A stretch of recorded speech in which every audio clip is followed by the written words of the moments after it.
ઇતિહાસ હું તમને કહીશ સાહેબ. પરમાર કુટુંબ જે અત્યારે અહીંયા ઉપસ્થિત છે એમનો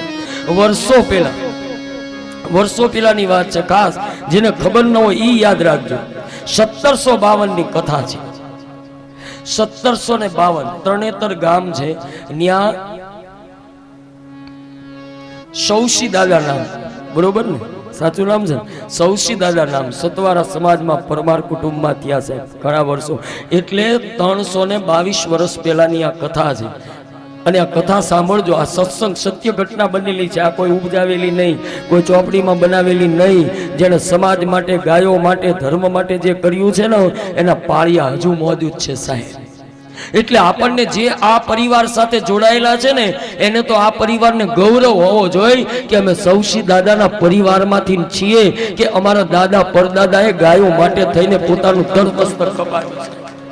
તો તરણેતર ગામના આ સૌશી દાદા પરમાર કુટુંબમાં જન્મ લીધો હતો. અને લુણસર ગામની ગાયોને મોગલ લોકો એ ગાયોને લઈને જઈ રહ્યા હતા.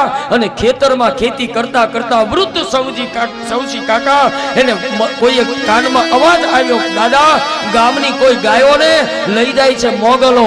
અને તેથી એના હાથમાં કોઈ હથિયાર નહોતા, બંદૂક કે નહોતી તલવાર કે નહોતી કોઈ વસ્તુ. એક રાપ ઉપાડી, જે ખેતી કરતા હતા બળદને જઈને ખેતરમાં, એ રાપ ઉપાડી અને રાપથી એવું યુદ્ધ કર્યું કે 5-7 વ્યક્તિઓને ત્યાં ધર્મસ્તક કાપી નાખ્યા, ગાયોને પાછી વાળી છે. અને એટલું નહીં, સાંભળો આગળ કથા. પછી એ બધા જ પાછા મોકલ્યા, પછી એ બધા માણસો જતા રહે છે, ગાયોને પાછી વાળીને લુણસર ગામની અંદર પહોંચાડી દે છે.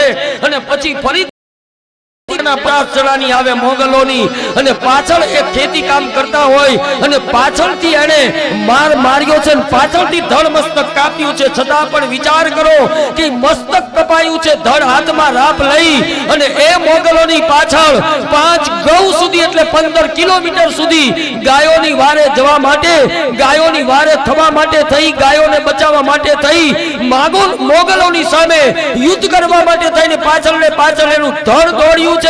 અને ધડે ગાયોને પાછી વાળી છે. હજુ હાલમાં પણ ધડ મોજૂદ છે, દેરી મોજૂદ છે. હજુ હાલમાં પણ તમારે જવું હોય તો દર્શન કરવા માટે જજો.